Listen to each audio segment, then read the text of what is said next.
It's good to be with you. It's been a while. And I'm going to cover a lot of ground today, but I know you can keep up. And please do stick around to the end because I'm going to share a 60-second guided meditation that I use every day that really helps keep me centered and just soften the edges. So if you like what you hear today, please click on the like button and subscribe. So let's begin with this. Today is the first day of the rest of your days. What if you could wake up each morning with that mindset? And not just a mindset, but embody it. Embodiment means where mind and body speak to each other, where there's mind and heart coherence. So you're not just thinking it, you're feeling it. What if you could wake up each morning feeling brand new, with a fresh start and a fresh new set of eyes?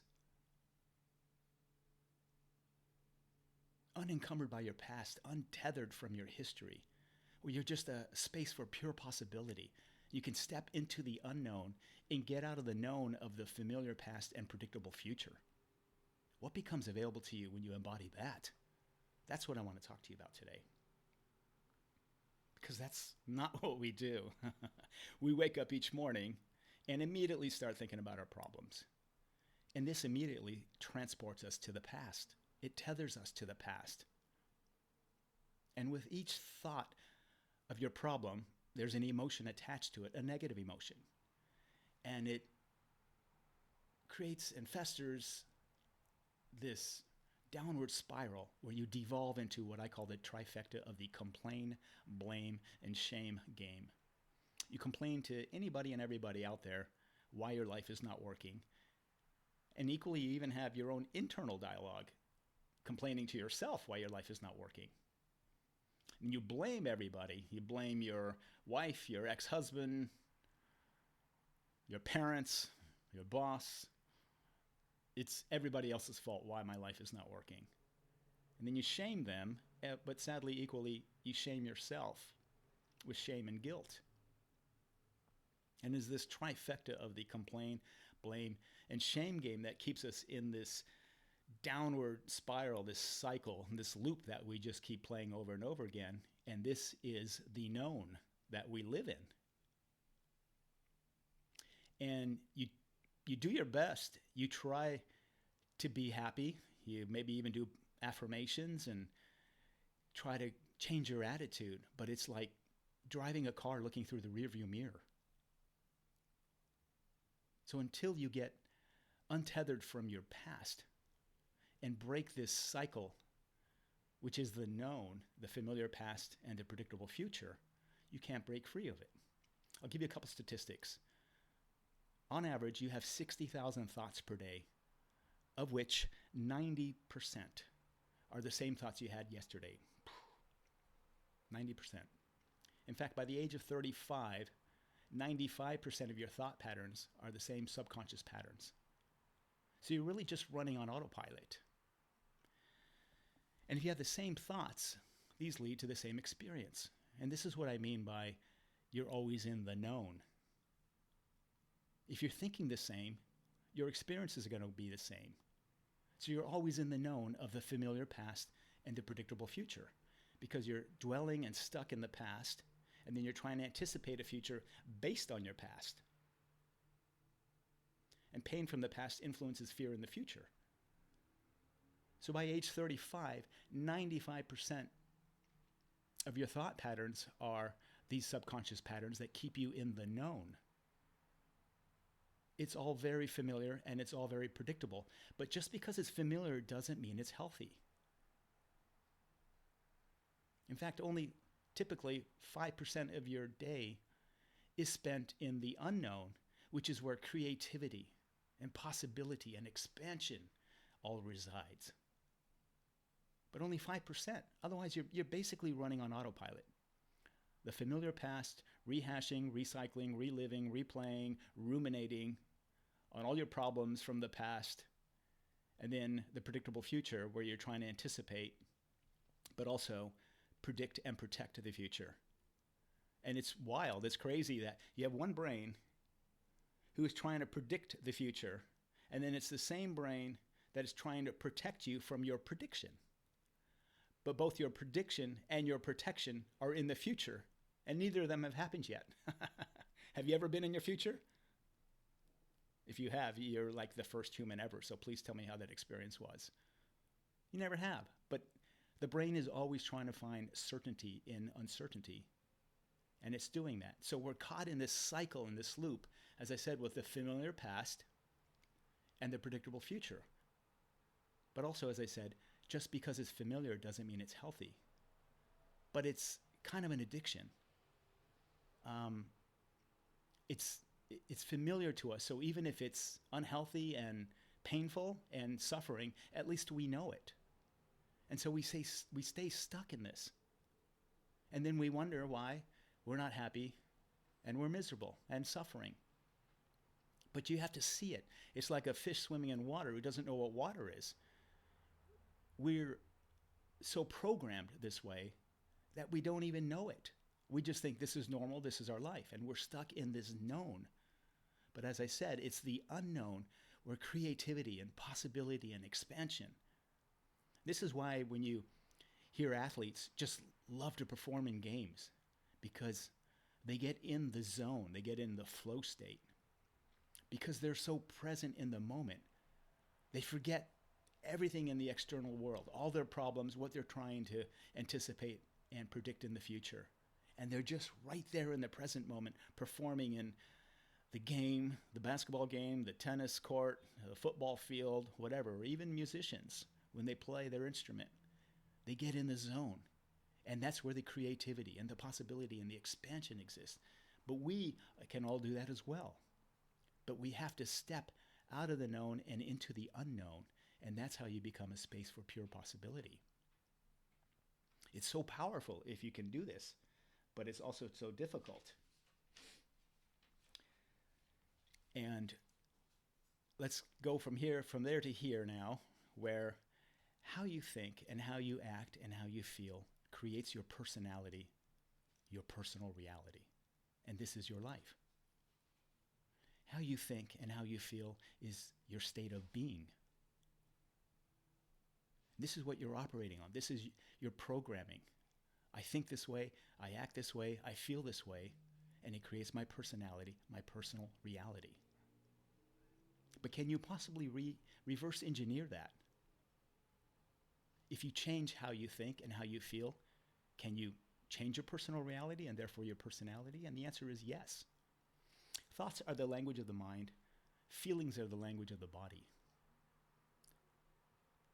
So when I shared with you my definition of embodiment, where mind and body speak to each other, mind and body, the languages have to correlate.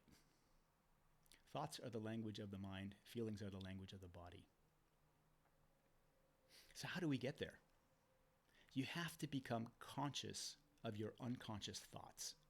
You have to see these thought patterns. As I said, by age 35, 95% of your thought patterns are these subconscious patterns. You have to shine a light on them with awareness. Become conscious of your unconscious thoughts and see them. And see these patterns and say, I don't want these patterns anymore. They're not serving me well. We have all these thoughts, like I said, 60,000 thoughts per day, and we think they're so valuable. We think they're serving us so well, but they're not. They can be destructive and be your own worst enemy, but you have to see it. And where you place your attention is where you place your energy. So if you wake up each morning and immediately start thinking about your problems, all your attention is going to your problems, your ex-wife, your husband, your parents, any kind of relationships where there's adversity, and then trying to anticipate the future, trying to resolve and reconcile all this. So all your energy is going towards all of this familiar past and predictable future. And it's no wonder why at the end of the day you're so exhausted. You need a drink or smoke some weed or take Prozac or call your doctor. It's in the unknown where you can tap into your energy. And remember, thoughts are just energy formation. But the heart is your energy center, and it's your creative center. And if you can tap into that with mind and heart coherence, or mind and heart are speaking to each other, you tap into this unbelievable resource of energy that's within you. I call it a river of joy and vitality that flows within you. But if you don't embody it, if the thoughts and the feelings aren't synced and linked together, they're disconnected. You're not feeling it. You're not tapping into that energy. And that's why we feel exhausted, and that's why we're not happy, and that's why we're miserable. I hope that makes sense to you. So again, where you place your attention is where you place your energy. So where are you placing your attention? And can you change that? And if so, can you change your energy? And the answer is yes. The best way and the most powerful way is you need to get still. Meditation is just so powerful. And meditation really just means to become familiar with. So you sit with and you observe your thoughts and you see these thought patterns. You say, I don't want to cling or attach to them anymore. You just become familiar with it. You don't go to war with your mind. You're going to lose every time. Trust me, I tried it this way. You're going to lose. You just observe your thoughts and you relax back and you notice them and let them pass by. Instead of being in the river of thought, you sit up on the riverbank and you watch those thoughts flow by. You don't cling or attach to them. You don't identify with them. You don't get immersed in them. And that's where you start feeling the freedom. Just observe them. So let's talk about your past. Everybody's got a past. Everybody's got a history. You have the event. Say it's a divorce or childhood trauma. Something happened at work. You're in a rough relationship, etc. You have the memory of that event. But it's the emotional attachment and the emotional charge that comes with that event that we need to let go of. I have a saying, the past is past. You cannot change the past, so let it go. You can't go back into your past, but you can change your relationship to the past. I'll make a bold statement here. Your history has no meaning other than your ego using it to provide you with evidence on why your life is not working. I'll let that one sit in for a second. So you have the event. Let's say some childhood drama or divorce, recent divorce that you went through or your parents recently went through. Anything that you're holding on to, this memory. And then the emotional attachment and the emotional charge to the event. And the key is to be informed by your history, but not defined by your history. Be informed by your history, but not defined by your history.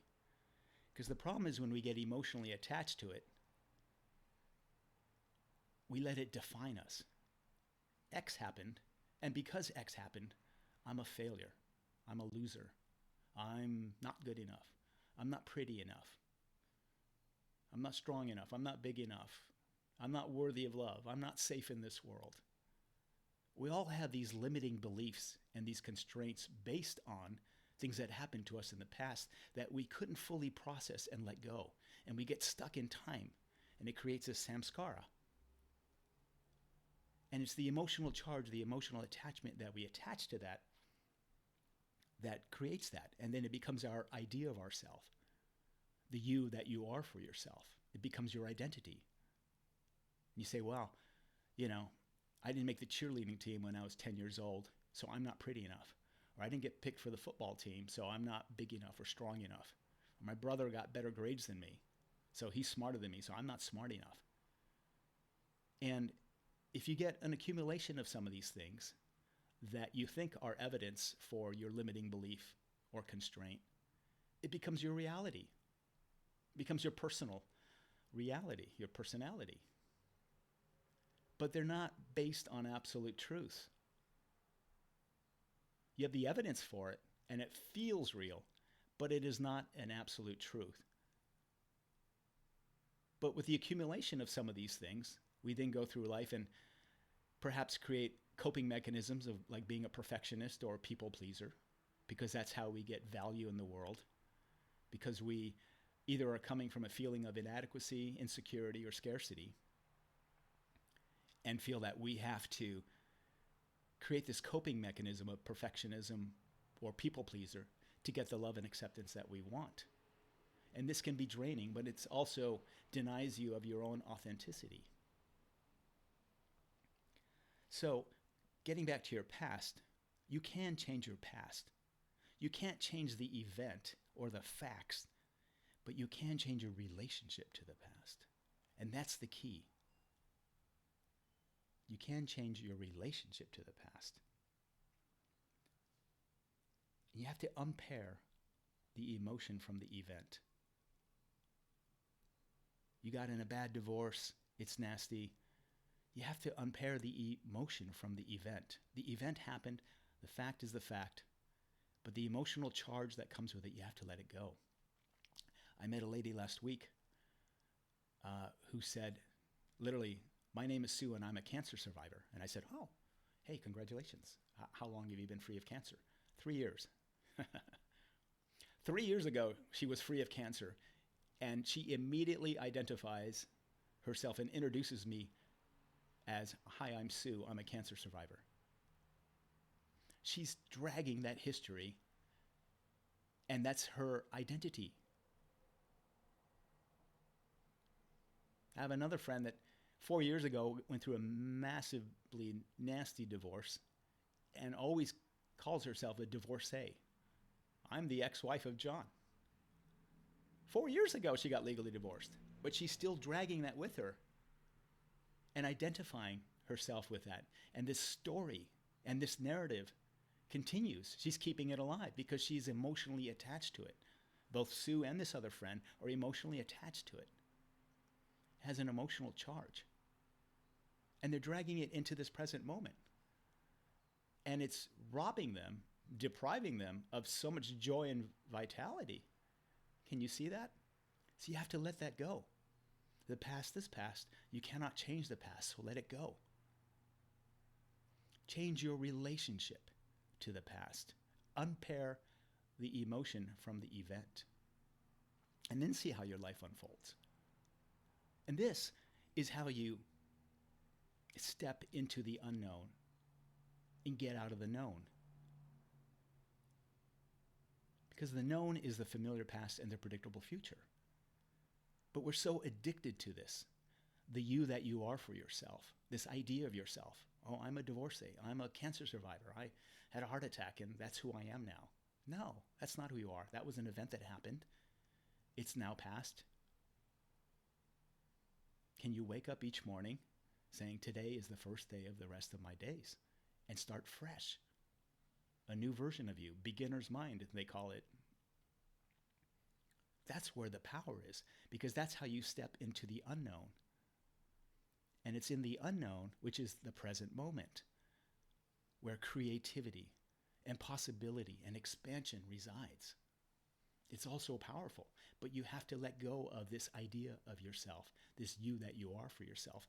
And I would assert that this you that you are for yourself is your biggest addiction. Because this is our identity. This is who we think we are. And we go out in the world and say, I'm Mark and I'm not good enough. I'm not handsome enough and I'm not rich enough, based on evidence that I have from my childhood and some experiences that I have. And we all have this version. Fill in the blank. I'm not enough. I'm not pretty enough. I'm not good enough. I'm not rich enough. I'm not tall enough. I'm not worthy of love. I'm not safe in this world. These limiting beliefs and constraints hold us back, but they are not absolute truths. And if you can see that and shine a light on it, on the other side of that is freedom. And that's where you want to be. And that's how you step into the unknown where creativity exists. And you can create a whole new life. It's really amazing. You go from being reactive to creative. And I love playing with words. If you think of the word reactive, take the C out of reactive, put it in front of the word, and it spells creative. So you go from reactive to creative. And again, that's where your possibility and expansion and creativity lie. I remember years ago when I was just on the cusp of a spiritual awakening. I would wake up each morning and grab my journal and go to Starbucks. And every day I would write into the journal, I called it the attitude of gratitude. And I'd write 3 things that I was grateful for. And they had to be different than the 3 things I listed yesterday. And I jot them down. I'm grateful for my health. I'm grateful for the things I have in this life, etc., my friends, etc. And I'd feel so good about myself. I close the book and the journal and be off on my day. But I just intellectualized it. I didn't feel it. You got to feel it. And that's how you embody it, where mind and body speak to each other. You got to embody it. There's been a lot of talk about manifestation. And like, I want to manifest a beautiful life. I want to manifest abundance. I want to feel abundance. I want to feel joy. I want to feel love. I want to manifest my perfect partner, my soulmate. And when I do, then I will feel love. Then I will feel joy. Then I will feel abundance. But we got it backwards. Manifestation works when you can feel it now in the present moment. You can feel abundance. You can feel joy. You can feel love that you want. You feel it now, and it changes your energy because now you have the mind and heart coherence. You're embodying it. You're feeling it. And it changes your energy. It changes your vibration. It changes your frequency. And now you go out into the world and attract that from the universe. And the universe doesn't give you what you want. It gives you what you think you deserve. The universe doesn't give you what you want. It gives you what you think you deserve. So if you're just stuck in your head, and we're all so much in our head, we need to get out of our head because it's so limiting. And if you can feel it, feel that abundance, feel that love, go out into the world with that new energy, new vibration, new frequency, you will attract whatever you want to manifest. I hope that makes sense. So let me end this with a 60-second guided meditation. It's for mind and heart coherence so that you can connect the mind and body. And as I said, your heart is an energy center. It's the creative center. And it's such a beautiful organ that we just ignore all the time. It's beating for us 24/7, 365, all day, all night, and we don't even ever think about it. So as I said earlier, where you place your attention is where you place your energy. So let's try this. Sit up, spine straight, feet firmly planted on the floor, hands open, eyes closed. Unless you're driving, listening to me, then keep your eyes open and keep your hands on the wheel. But if you are in a safe place right now, put your hand on your heart, like I'm doing right now. Actually, I sometimes put both hands on my heart.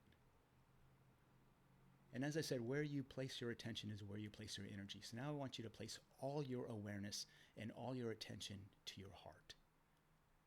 And just breathe into it. Take a big, deep breath. All your awareness, all your attention into your heart. Just keep taking these deep breaths as I speak here. Now imagine your heart is a giant lung. So as you're breathing into it, you're breathing into your heart and you're opening it and you're expanding it like a balloon. It's just opening and getting bigger and bigger. Every time you breathe into it, your heart's getting bigger. All your awareness and attention is in your heart. You're feeling it. Now think of an image where you have gratitude, where you have acceptance. And acceptance is a combination of gratitude, awe, and approval. Think of something that you have full acceptance and gratitude for. It can be your spouse, it can be your child.